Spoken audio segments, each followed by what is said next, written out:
Hello class 12th के student, स्वागत है आप सभी का आपके चैनल यू आर साइंस सेम्स में। आज हम लोग करने वाले हैं हिंदी का लेसन 4 जिसका नाम है अर्धनारीश्वर। इसका आज हम लोग ऑब्जेक्टिव क्वेश्चन करने वाले हैं। सो जल्दी से आप लोग लाइक बटन को कीजिए प्रेस। आज का जो क्लास है वो बहुत ही इम्पोर्टेंट होने वाला है, ठीक है। तो चलिए अब करते हैं स्टार्ट इस क्लास को। पहला क्वेश्चन हमारा क्या है? पहला क्वेश्चन है, नारी और नर एक ही द्रव्य की ढली दो प्रतिमाएं हैं, यह पंक्ति किस शीर्षक पाठ की है? मतलब नारी और नर जो है वो एक ही द्रव्य की ढली दो प्रतिमाएं हैं, यह किस शीर्षक पाठ की है? ये किसकी है? पहला है ऑप्शन ओ सदानीरा, ऑप्शन नंबर बी में है सिपाही की मौत, सी में है अर्धनारीश्वर, डी में है परगीत और समाज। तो इसका आंसर क्या आ जाएगा दोस्तों? ऑप्शन नंबर सी, जो कि है अर्धनारीश्वर। अर्धनारीश्वर में ही ऐसा कहा गया है, नारी और नर एक ही द्रव्य की ढली दो प्रतिमाएं हैं, ठीक है। अब नेक्स्ट क्वेश्चन क्या है? क्वेश्चन नंबर 2, दिनकर जी को निम्न में से कौन सा पुरस्कार दिया गया था? दिनकर जी, रामधारी सिंह दिनकर जो हैं उनको कौन सा पुरस्कार दिया गया था? तो उनको दिया गया था Padma Bhushan, option number B, ठीक है। ऑप्शन नंबर बी में क्या है? पद्म भूषण दिनकर जी को दिया गया था। जो अर्धनारीश्वर हमारा चैप्टर नंबर 4 है उसके कौन है लेखक? उनके लेखक कौन है? तो वो है रामधारी सिंह दिनकर जी, ठीक है। अब देखिए क्वेश्चन नंबर 3। क्वेश्चन नंबर 3 क्या है? ये है अर्धनारीश्वर पाठ के लेखक कौन है, या अर्धनारीश्वर किसकी रचना है? ये दोनों क्वेश्चन एक ही में है कि अर्धनारीश्वर पाठ के लेखक कौन है और अर्धनारीश्वर किसकी रचना है। दोनों क्वेश्चन का एक ही मतलब हुआ, मतलब अर्धनारीश्वर के लेखक का नाम बताना है, ठीक है। तो मैंने आप लोग को पहले ही बता चुका हूँ कि अर्धनारीश्वर पाठ के लेखक कौन है? रामधारी सिंह दिनकर जी, जिनका जन्म कहाँ हुआ था दोस्तों? जिनका जन्म हुआ था बेगूसराय में, ठीक है, बेगूसराय सिमरिया, समझ गए। अब देखिए रामधारी सिंह दिनकर, क्वेश्चन नंबर 4, रामधारी सिंह दिनकर की रचना कौन सी है? क्वेश्चन नंबर 4 देखिए, ए में है उसने कहा था, बी में है जूठन, सी में है तिरीच, डी में है अर्धनारीश्वर। तो क्या हो जाएगा? हम लोग अर्धनारीश्वर पाठ पढ़ रहे हैं जो कि रामधारी सिंह दिनकर का है, तो इसका ऑप्शन नंबर डी हो जाएगा करेक्ट, अर्धनारीश्वर, ठीक है। अब देखिए क्वेश्चन नंबर 5 क्या है? दिनकर जी का जन्म बिहार के किस जिले में हुआ था? रामधारी सिंह दिनकर का जन्म बिहार के किस जिला में हुआ? ऑप्शन नंबर ए है समस्तीपुर, बी में है बेगूसराय, सी में है पटना, डी में है भोजपुर। तो इसका आंसर क्या हो जाएगा? इसका आंसर हो जाएगा बेगूसराय, ऑप्शन नंबर बी, ठीक है। 5 का हो जाएगा option number B, Ramdhari Singh Dinkar का जन्म हुआ था बेगूसराय सिमरिया में, ठीक है। अब चलिए देखते हैं क्वेश्चन नंबर 6 क्या है हमारा। क्वेश्चन नंबर 6 है, अर्धनारीश्वर में किस गुण का समन्वय है? तो अर्धनारीश्वर जो है उसमें किस गुण का समन्वय है? यही है क्वेश्चन नंबर 6। पहला है ऑप्शन ए नारी के, ऑप्शन बी है पुरुष के, ऑप्शन सी है नारी और पुरुष दोनों के, और ऑप्शन डी है इनमें से कोई नहीं। तो क्या होगा इसका आंसर दोस्तों? इसका आंसर हो जाएगा, जो अर्धनारीश्वर है मतलब होता है आधा नारी और आधा पुरुष, तो इसमें नारी और पुरुष दोनों का गुण होगा, ठीक है। इसीलिए इस चैप्टर का नाम क्या पड़ा? अर्धनारीश्वर। अब देखिए क्वेश्चन नंबर 7, दिनकर जी की पहली काव्य पुस्तक कौन सी है? बहुत ही इंपॉर्टेंट क्वेश्चन। दिनकर जी जो हैं उनकी पहली पुस्तक कौन सी है? काव्य की पुस्तक मतलब कविता वाला पुस्तक। पहला है कुरुक्षेत्र, ऑप्शन बी है हुंकार, ऑप्शन सी क्या है रसवंती, ऑप्शन डी है परनभंग। तो क्या हो जाएगा इसका आंसर? इसका आंसर होगा डी, डी मीन्स क्या हो जाएगा? परनभंग, ठीक है। परनभंग ही जो है वो दिनकर जी का पहली काव्य पुस्तक है, ठीक। यहाँ तक कोई प्रॉब्लम तो नहीं? अगर आप लोग को यहाँ तक कोई प्रॉब्लम हो रही है या फिर आपको ऐसा लग रहा है कि यहाँ पर पूछ लेना चाहिए कुछ, तो आप लोग बेझिझक आप लोग कमेंट बॉक्स में नीचे कमेंट कर सकते हैं। अब देखिए क्वेश्चन नंबर 9, दिनकर जी की पहली कविता कब प्रकाशित हुई? ठीक है, दिनकर जी की जो पहली कविता थी वो कब प्रकाशित हुई? तो इसका आंसर क्या आ जाएगा? 1925 में, ठीक है, 1925। उससे पहले मुझे लग रहा है कि 8 नंबर छूट गया है, ठीक है। तो 8 नंबर देखते हैं हम लोग। ये देखिए 8 नंबर क्या है? दिनकर जी की पहली कविता किस पत्रिका में प्रकाशित हुई?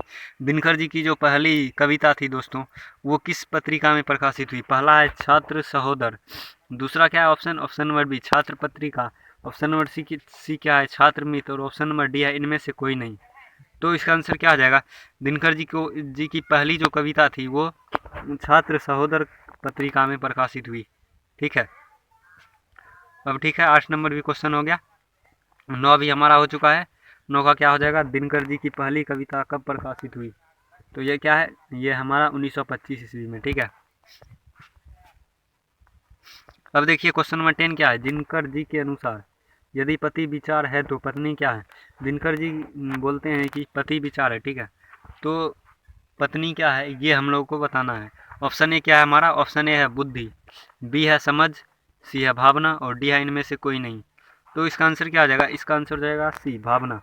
यदि पति विचार है तो पत्नी क्या है, भावना है। ठीक है, ठीक है,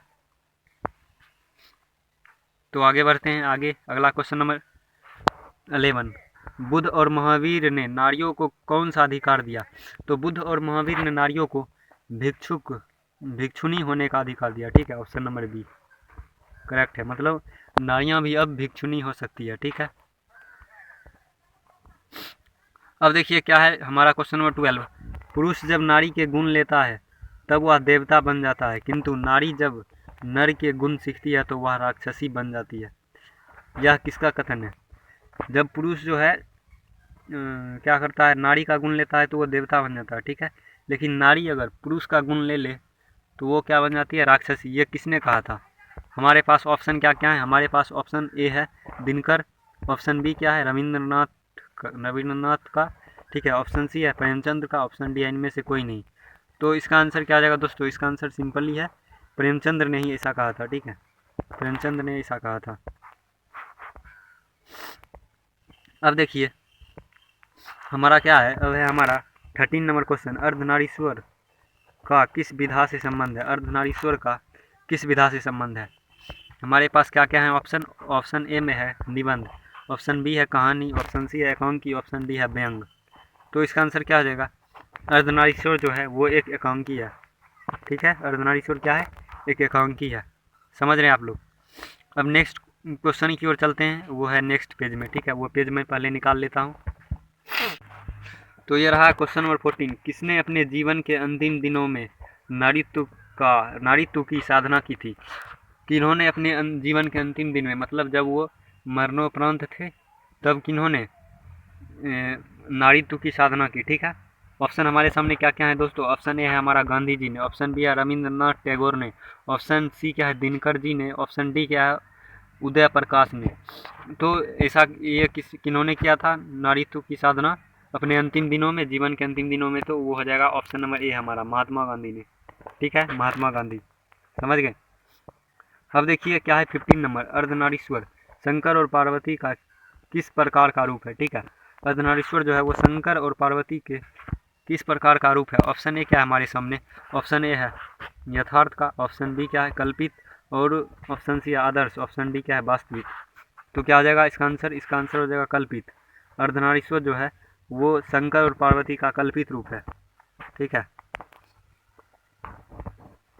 अब देखिए 16 नंबर क्वेश्चन, प्रेमचंद्र के अनुसार नारी जब पुरुष के गुण सीखती है तो वह क्या बन जाती है? तो ये क्वेश्चन हम लोग ने पहले देख चुका हूँ, हम लोग देख चुके हैं पहले क्वेश्चन। इसका आंसर क्या आ जाएगा, राक्षसी। जब नारी जो है वो पुरुष का गुण लेती है तो वो राक्षसी बन जाती है। ये किसने कहा था, प्रेमचंद्र ने। ये कथन किसका है, प्रेमचंद्र का। ठीक है, देखिए अब 17 नंबर क्वेश्चन, निम्नलिखित में से कौन सी रचना दिनकर जी की नहीं है? मैं आप लोग के सामने ऑप्शन देता हूँ। ऑप्शन ए है उर्वशी, ऑप्शन बी क्या है रश्मि रथी, सी में है जूठन, और डी क्या है कुरुक्षेत्र। तो इनमें से जो ए बी और डी ये तीनों किसकी है, ये दिनकर जी की है, लेकिन जूठन जो है वो दिनकर जी की नहीं है। ठीक है, तो ऑप्शन क्या हो जाएगा, सी, 17 का सी। अब देखा था जो दोस्तों 18 नंबर क्वेश्चन, निम्नलिखित में से कौन सी रचना दिनकर जी की है? पहला ऑप्शन क्या है हमारा, सदियों का संताप, और बी में क्या है परशुराम की प्रतीक्षा, ऑप्शन सी क्या है दरियाई घोड़ा, और ऑप्शन डी क्या है रसातल यात्रा। तो जो ऑप्शन बी है हमारा परशुराम की यात्रा, वही क्या हो जाएगा दिनकर जी की रचना है, और बाकी ये तीनों ए सी डी ये तीनों रचना दिनकर जी की नहीं है। ठीक है, इसीलिए क्या हो जाएगा 18 का बी। समझ गए? अब देखते हैं क्वेश्चन नंबर 19, दिनकर को किस कृति पर भारतीय ज्ञानपीठ पुरस्कार प्राप्त हुआ अथवा भारतीय ज्ञानपीठ पुरस्कार से सम्मानित रचना है? मतलब भारतीय ज्ञानपीठ पुरस्कार दिनकर जी को उनके किस रचना पर दिया गया? तो हमारे सामने ऑप्शन क्या क्या है, अर्धनारीश्वर, ऑप्शन बी में है उर्वशी, ठीक है, ऑप्शन सी है हुंकार, और ऑप्शन डी क्या है कुरुक्षेत्र। तो दोस्तों इसका आंसर क्या हो जाएगा, इसका आंसर हो जाएगा उर्वशी, ठीक है। उर्वशी पर ही उन्हें क्या मिला था, उर्वशी के ऊपर ही उन्हें भारतीय ज्ञानपीठ पुरस्कार मिला था, ठीक। अब देखिए 20 नंबर, युद्ध और शांति की समस्या पर लिखी गई काव्य है, काव्य कृति है, ठीक है, युद्ध और शांति पर लिखी हुई काव्य कृति है। पहला है नील कुसुम, ऑप्शन नंबर ए है नील कुसुम, ठीक है, ऑप्शन बी क्या है कुरुक्षेत्र, ऑप्शन सी क्या है द्वंद्व गीत, ऑप्शन डी क्या है रश्मि। इसका आंसर हो जाएगा कुरुक्षेत्र, ऑप्शन नंबर बी, ठीक है। 20 का क्या हो जाएगा, ऑप्शन नंबर बी कुरुक्षेत्र। अब देखिए क्या है 21 नंबर क्वेश्चन, अर्धनारीश्वर कल्पित रूप है। अर्धनारीश्वर जो है वो किसका कल्पित रूप है, तो वो है शिव और पार्वती का, ठीक है। शिव और पार्वती के कल्पित रूप को हम लोग क्या कहेंगे, अर्धनारीश्वर, समझ गए। अब देखिए और 22 नंबर क्या है, गंधारी थी, गंधारी कौन थी, ठीक है। ए में है दुर्योधन की माँ, बी में है कृष्ण की माँ, सी में है अर्जुन की माँ, और डी में है क्या बलराम की माँ। तो इसका आंसर क्या हो जाएगा दोस्तों, इसका आंसर हो जाएगा ऑप्शन नंबर ए, दुर्योधन की माँ का नाम क्या था, गंधारी, ठीक है। दुर्योधन किनकी माँ का नाम गंधारी था, दुर्योधन की, ठीक है। अब देखिए 23 नंबर क्वेश्चन, 23 नंबर में है प्रेमचंद थे, प्रेमचंद क्या थे, ऑप्शन नंबर ए है गीतकार, और ऑप्शन नंबर बी है कथाकार, ऑप्शन नंबर सी है फिल्मकार, ऑप्शन नंबर डी है संगीतकार। तो इसका आंसर क्या आ जाएगा, प्रेमचंद्र एक कथाकार थे, ठीक है, ऑप्शन नंबर बी 23 का बी, ठीक है। अब देखिए ये जो डेट वाला क्वेश्चन है वो बहुत ही इंपॉर्टेंट है, 24 नंबर क्वेश्चन, मतलब लेखक के जन्म याद रहना चाहिए आप लोगों को, और उनका जन्म स्थान, ठीक है। तो देखिए पहला क्या है, दिनकर का जन्म कब हुआ था, दिनकर का जन्म कब हुआ, ए में है हमारा 23 सितंबर 1908 को, और बी में क्या है 22 सितंबर 1912 को, 22 सितंबर 1912 को, और सी में क्या है 28 सितंबर 1911 को, डी में है 25 सितंबर 1913 को। तो दिनकर जी का जन्म हुआ था ऑप्शन नंबर ए 23 सितंबर 1908 को, ठीक है। काफ़ी इंपॉर्टेंट क्वेश्चन है, क्वेश्चन नंबर 24, ठीक है। अब देखिए 25 नंबर क्या है 25, दिनकर किस युग के कवि थे, दिनकर जी जो हैं वो किस युग के कवि थे। ऑप्शन नंबर ए क्या है भारतेंदु युग, बी में है छायावादी युग, सी में है छायावादोत्तर युग, और डी में क्या है नव्य काव्योन्दोलन युग, ठीक है, नव्य काव्योन्दोलन युग, ठीक है। तो इसका आंसर क्या हो जाएगा, इसका आंसर हो जाएगा ऑप्शन नंबर सी छायावादोत्तर युग, ठीक है। ऑप्शन नंबर सी क्या हो जाएगा छायावादोत्तर युग, दिनकर छायावादोत्तर युग के कवि हैं, ठीक है। अब देखिए 26 नंबर, संस्कृति के 4 अध्याय किसकी कृति है, संस्कृति के 4 अध्याय किसकी कृति है। ऑप्शन हमारे सामने क्या क्या है, ऑप्शन ए में है गुलाब दास, ऑप्शन बी है हजारी प्रसाद द्विवेदी, और ऑप्शन सी क्या है आचार्य सीताराम चतुर्वेदी, ऑप्शन डी क्या है रामधारी सिंह दिनकर। तो ये संस्कृति के 4 अध्याय जो हैं ये रामधारी सिंह दिनकर की रचना है, ठीक है। इनकी रचना है option number D Ramdhari Singh Dinkar, समझ गए दोस्तों। अब देखिए 27 नंबर, कौन सी कृति रामधारी सिंह दिनकर की लिखी हुई है, ठीक है, कौन सी कृति रामधारी सिंह दिनकर की लिखी हुई है। ऑप्शन ए क्या है हमारा शुद्ध कविता की खोज, ऑप्शन बी क्या है पुनर्नवा, ठीक है, ऑप्शन सी क्या है स्मृति की रेखा, ऑप्शन डी क्या है कविता के नए क्या है प्रतिमान, ठीक है, कविता के नए प्रतिमान।